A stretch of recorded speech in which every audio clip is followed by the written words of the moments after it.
Currency के तौर पे अब लोग गोल्ड को गोल्ड एक्सचेंज रेट की तरह से इसको ट्रीट कर रहे हैं। लेकिन आपने बड़ा इंपॉर्टेंट पॉइंट कहा कि गोल्ड पे भरोसा कम हो रहा है। अजय श्रीवास्तव साहब हमारे साथ हैं। आप दोनों मेहमान हर्षल बरोल साहब और कुणाल शाह साहब, परिचय करा दूं कि अजय श्रीवास्तव साहब ग्लोबल ट्रेड को बहुत ही पैनी नज़र से देखते हैं, तो इन्होंने कई बार रिसर्च भी किया है ये जो डॉलर वाला मामला है। तो अजय श्रीवास्तव सर, ये जो इन्होंने कहा कुणाल शाह साहब ने कि डॉलर के प्रति लोगों का भरोसा कम होता जा रहा है, तो ये भरोसा कम होना कितना सही जायज़ है और ये अस्थायी है भरोसा कम होना, या फिर आपको लगता है लॉन्ग टर्म में रहेगा ये? तो देखिए, सबसे पहले हमको ये देखना पड़ेगा कि आईफोन के प्राइसेस इतने कभी क्यों नहीं बढ़ते हैं। थोड़ा थोड़ा बढ़ते हैं, क्योंकि अगर डिमांड है तो वो सप्लाई कर सकते हैं, प्रोडक्शन बढ़ा सकते हैं। गोल्ड की जो सप्लाई है वो फाइनाइट है, रिजर्व फाइनाइट है। तो अगर परसेप्शन है कि ज़्यादा लोग खरीदेंगे उसको, तो प्राइसेस डिसप्रोपोर्शनेटली बढ़ेंगे। उसका कोई वैल्यू से किसी चीज़ से लिंक नहीं है। ये जस्ट परसेप्शन है कि मुझे बाई करना है। और कब बाई करते हैं? जब भी दुनिया की इकोनॉमी अच्छी चलती है या परसेप्शन होता है कि अच्छी चल रही है, उस समय गोल्ड के रिटर्न्स बिल्कुल रॉक बॉटम पर होते हैं। लोग कई बार 20-20 साल तक गोल्ड उन्होंने रखा है पिछले 50 सालों में, और कहते हैं कुछ रिटर्न उनके पास जो है ना, नॉर्मल जो सेविंग बैंक अकाउंट है उतना भी रिटर्न गोल्ड से नहीं आया है। लेकिन सडनली इतना बढ़ने का मतलब बहुत क्लियर है, जो कि सब लोगों ने बताया कि कुछ एक खतरा महसूस किया जा रहा है। और खतरा यूएस साइड से है, क्योंकि गोल्ड प्राइसेस सारे के सारे इंटरनेशनली सेम होते हैं और यूएस से बेसिकली गवर्न होते हैं। वो कैसे गवर्न होते हैं देखिए, तो यूएस की इकोनॉमी एक परसेप्शन है कि डाउन हो रही है, उनका लेबर मार्केट डेटा ठीक नहीं आ रहा है। तो फेड बार बार जो है हिंट दे रहा है, इनडायरेक्ट हिंट दे रहा है कि रेट कट की संभावना है। रेट कट करके वो क्या करना चाहते हैं कि हम इंटरेस्ट कम करेंगे, तो भाई पैसा बैंक से बाहर निकालो, निकालो और इन्वेस्ट करो। ये उनका प्लान है। यूएस इकोनॉमी में प्रोडक्शन में करो, जिससे कि कंजम्पशन बढ़े, लोग ज़्यादा खरीदें, तो इकोनॉमी रिवाइव हो। ये उनका प्लान है। लेकिन अगर मेरा पैसा रखा है यूएस के बैंक में, आप इंटरेस्ट रेट कम करते हैं, तो मैं पैसा निकाल तो लूंगा क्योंकि इंटरेस्ट रेट कम हो गया है। मैं इकोनॉमी में इन्वेस्ट ही नहीं करूंगा, क्योंकि मुझे भरोसा ही नहीं इकोनॉमी मुझे रिटर्न देगी। तो फिर मैं गोल्ड में लूंगा उसमें। तो अगर इंटरेस्ट रेट कट होंगे तो डॉलर वीक होगा, डॉलर कॉम्पिटिटिव होगा, मतलब डॉलर और करेंसी के कंपैरिजन में वीक होगा। तो जो गोल्ड हम डॉलर से खरीद सकते हैं, जैसे $100 में खरीद सकते हैं, वो और करेंसीज से हम सेम डॉलर प्राइस से अधिक खरीद सकते हैं।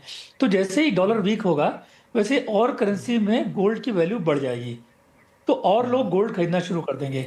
लेकिन तो ये सब हो रहा है और ऑलमोस्ट पैनिक सिचुएशन है। और इतनी जोर से बढ़ने का मतलब ये है कि दुनिया जो है, एक परसेप्शन बन रहा है कि हम लोग तेजी से किसी नेगेटिव परसेप्शन की तरफ बढ़ रहे हैं, which is led by the US. इस पे मैं आऊँगा कि आखिर किस नेगेटिव पर्सपेक्टिव, किस नेगेटिव टेरिटरी में हम लोग जा रहे हैं। शरद कोहली साहब, आपके पास आऊँ मैं, लेकिन एक सवाल मैं हर्षल बरोल साहब आपसे लेना चाहूँगा फिर से कि ये कभी इस तरह की इतनी लंबी तेजी देखी है क्या आपने गोल्ड में? इतिहास क्या कहता है?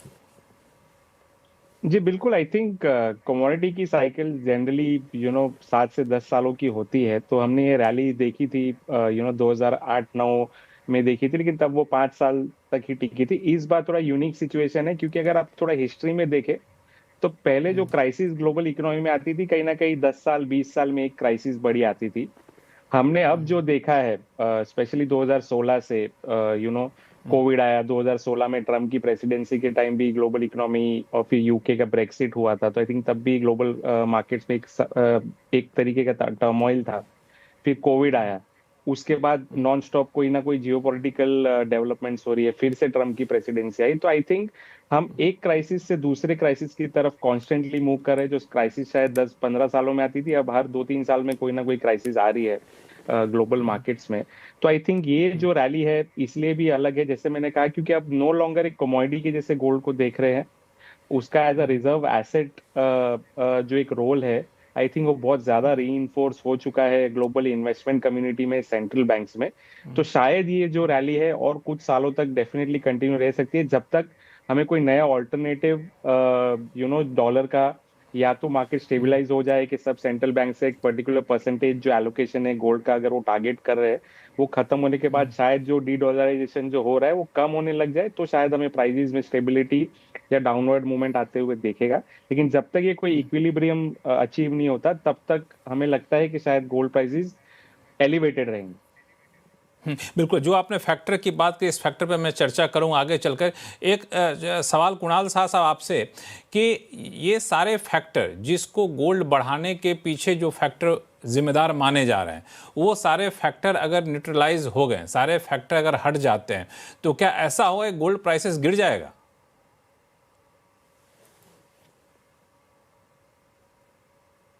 कुणाल साहब लक्ष्मण जी, म्यूट पे ये जो हैं।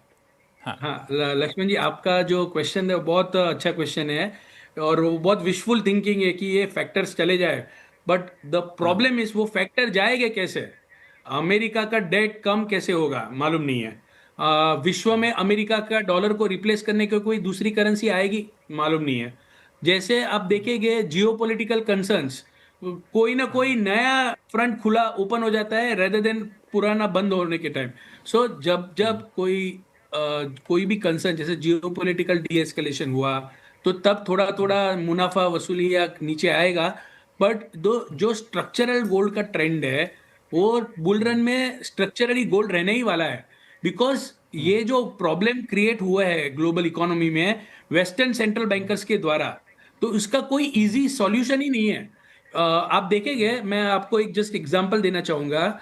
जैसे कोई इमारत है, वो इमारत का अगर जो बेस है वो कमजोर हो गया तो वो इमारत गिर सकती है। तो ऐसे ही फाइनेंशियल मार्केट का जो बेस है वो है बॉन्ड मार्केट। और जैसे इतनी वर्ल्ड में ग्लोबल डेट का इतना प्रॉब्लम हो गया है, तो वो बेस हिल रहा है पूरा।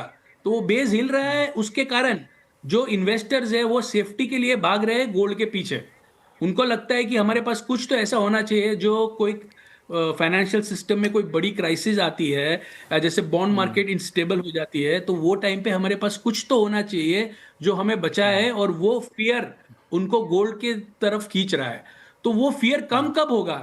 तो बहुत ही डिफिकल्ट है वो प्रिडिक्ट करना या वो अज्यूम करना कि सडनली ये ग्लोबल डेट क्राइसिस सॉल्व हो जाएगा।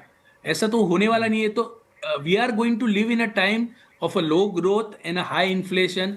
तो ऐसे टाइम में आप आपकी पूंजी को सेव करने के लिए पैसा डालोगे कहाँ पे?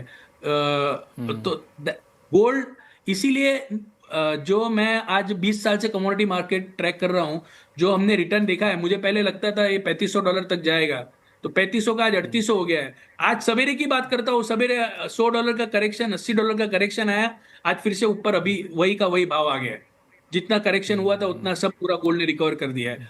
सो ये कोई भी लेवल पे लोगों को लगता है भाई थोड़ा तो अभी ये नीचे आएगा नीचे आएगा, पर ये नीचे आने का नाम ही नहीं ले रहा है।